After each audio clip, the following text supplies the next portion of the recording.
Mic test. Can you hear me? Am I audible to you? Am I audible to you?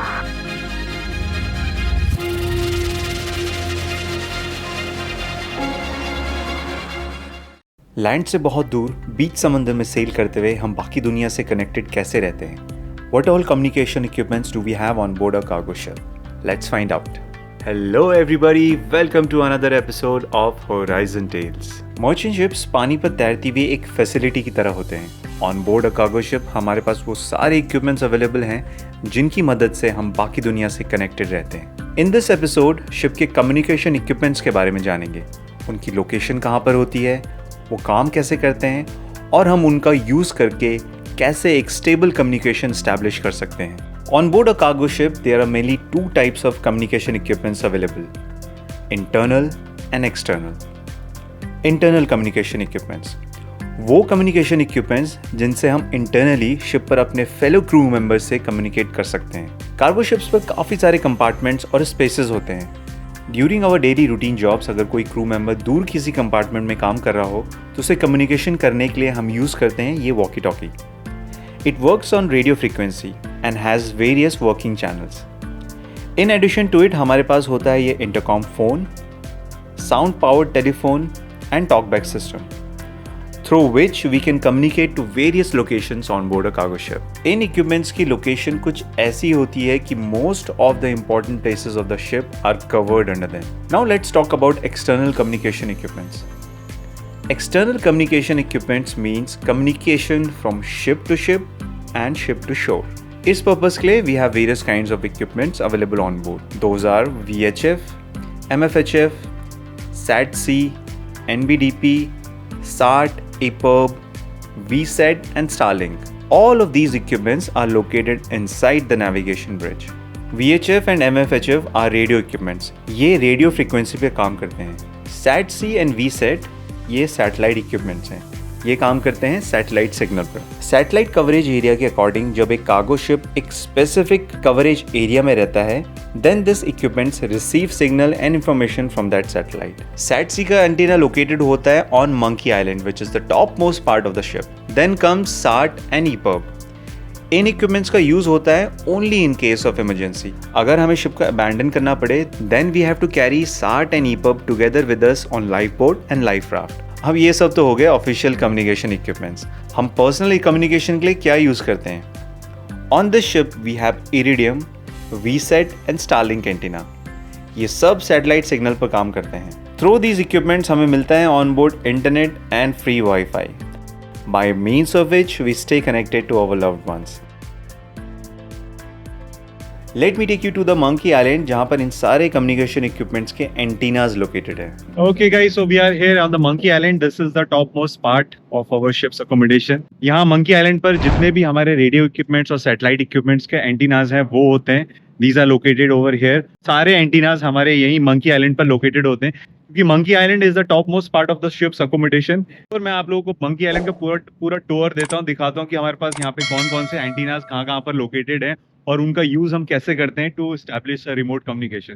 So let's go around. तो ये हमारा जो main mast है, this is the ship's main mast. यहाँ से main मास्ट हम लोग ऊपर चढ़ सकते हैं. This is the climbing ladder. अगर आपको देखना है कि मेन मास्ट के टॉप से कैसा व्यू दिखाई देता, do check my one of my video ship's highest point. वहां पर आपको पता चलेगा कि शिप के हाईएस्ट पॉइंट से व्यू कैसा दिखाई देता है. ये हमारा VDR है. This is called voice data recorder.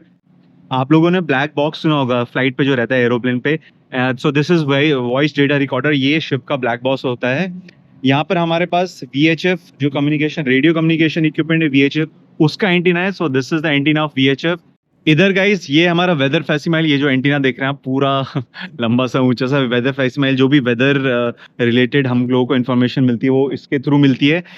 ये है MFHF जो मैंने आपको रेडियो इक्विपमेंट दिखाया था ब्रिज के अंदर. तो ये MFHF का एंटीना है. This is quite high, the tallest antenna among all the radio equipments. ये MFHF का है. ये हमारा जो मेन मास्ट है, मेन मास्ट के बिल्कुल टॉप पे आपको दो व्हाइट कलर के छोटे छोटे एंटीनास दिखाई दे रहे होंगे.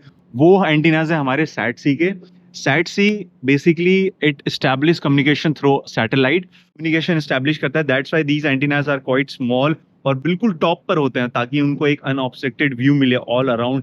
This is MFHF DAC antenna. तो ये एंटीना ये बहुत ही strong radio frequency radio waves भेजता है, तभी एक हाई वोल्टेज का आप लोगों को एक डेंजर साइन दिख रहा होगा। ये पूरा इसका कंसोल है, ये जो केबल्स है नीचे जाके सीधे ब्रिज में जाती है, नेविगेशन ब्रिज में, और ये हमारा MFHF का एंटीना है। That's why this antenna is quite tall. मैं आपको फिर और चीजें दिखाता हूँ कि हमारे पास इंटरनेट यूज करने के लिए और कौन कौन से एंटीनाज हैं। अभी रिसेंटली क्या है कि हमारे शिप पर स्टारलिंक एस्टैब्लिश हो चुका है, so we are currently using Starlink for the internet provider. Speed भी थोड़ा बढ़ी है and usage is quite good. मैं आपको दिखाता हूँ, हमारे पास स्टारलिंक के 2 एंटीनाज है पोर्ट एंड स्टारबोर्ड में।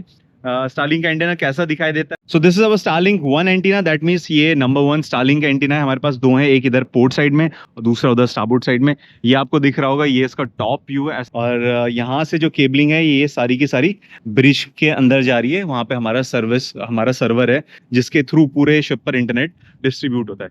तो ये एक एंटीना है हमारा स्टारलिंक का पोर्ट साइड का, और उधर दूसरा है स्टारबोर्ड साइड का। नॉर्मली हर कार्गो शिप पर ऐसा ही एक मेन मास्ट होता है जहां पर आप लोगों के नेविगेशन लाइट्स, हमारे रेडार स्कैनर्स और जो बाकी सैटेलाइट्स है वो आपको उधर टॉप पर दिखाई देगी, और इधर बाकी सारे रेडियो इक्विपमेंट्स के जो एंटीनाज हैं वो टॉल एंटीना सारे के सारे हमारे इधर मंकी आइलैंड पर सिचुएटेड होते हैं, क्योंकि monkey island is the topmost part of the accommodation. अब इतने सारे इक्विपमेंट्स की मेंटेनेंस और अपकीप करना भी एक बड़ा टास्क है। ये रिस्पॉन्सिबिलिटी होती है डेक ऑफिसर्स की, मेनली सेकंड ऑफिसर, जो इन इक्विपमेंट्स की रेगुलर टेस्टिंग और इंस्पेक्शन करता है टू मेक श्योर ये सब फुली ऑपरेशनल कंडीशन में है। शिप के रेडियो इक्विपमेंट्स का daily, weekly and monthly test किया जाता है। इन सारे टेस्ट का प्रॉपर रिकॉर्ड मेंटेन होता है, और इन केस कुछ एबनॉर्मलिटी या मैल फंक्शन हो तो उसे एट अर्लीस्ट अपॉर्चुनिटी ठीक भी किया जाता है। इन रेडियो इक्विपमेंट्स का यूज़ हम इमरजेंसी में भी करते हैं। इन केस हमारा शिप किसी डेंजर में है तो हम इन रेडियो इक्विपमेंट्स का यूज़ करके नियर बाय शिप्स और कोस्ट रेडियो स्टेशन को नोटिफाई कर सकते हैं, और अगर कोई और नियर बाय शिप डेंजर में है तो उसकी इंफॉर्मेशन भी हमें इन्हीं रेडियो इक्विपमेंट्स पर मिल जाती है। मैरीटाइम इंडस्ट्री ने काफ़ी प्रोग्रेस कर ली है, specially in terms of personal communication. आज से 10-11 साल पहले जब मैंने अपना करियर स्टार्ट किया था तब चीज़ें काफ़ी अलग थी। उस समय हमारे पास पर्सनल कम्युनिकेशन के नाम पर केवल ईमेल फैसिलिटी अवेलेबल थी और सैटेलाइट कॉलिंग कार्ड हुआ करते थे, और सैटेलाइट कॉलिंग कार्ड बहुत एक्सपेंसिव। स्लोली शिप्स पर इंटरनेट आया और जो सैटेलाइट कॉलिंग कार्ड थे उनका रेट भी धीरे धीरे कम हुआ। आज से 10-15 साल पहले सीफेयरर्स वेट करते थे कब वो लोग पोर्ट पर पहुंचे और लोकल सिम कार्ड खरीद कर इंटरनेट एक्सेस कर पाए, पर अब हम लोग मिडिल ऑफ द ओशन से भी इंटरनेट एक्सेस कर पाते हैं। 8-10 साल पहले जो चीज लग्जरी थी अब वो नेसेसिटी बन चुकी है। इन सब के बीच सबसे बड़ा रेवोल्यूशन आया जब मैरीटाइम इंडस्ट्री में स्टारलिंक इंट्रोड्यूस हुआ। स्टारलिंक के आते ही शिप से जो इंटरनेट एक्सेस था वो काफी कन्वीनियंट और फास्ट हो गया। जो नेटवर्क कवरेज इशू हम लोगों को middle of the ocean face करने होते थे, स्टारलिंक के आने से वो सारे इश्यूज रिजॉल्व हो गए। ऑन बोर्ड दिस शिप हम लोगों को मिलता है 2.5 GB of free internet for a week. That's all in this episode, guys. I hope ये episode आप लोगों को पसंद आया होगा. If so, please hit like, share the video, and please do subscribe to the channel. I will see you in the next one. Till then, be safe and take good care of yourself.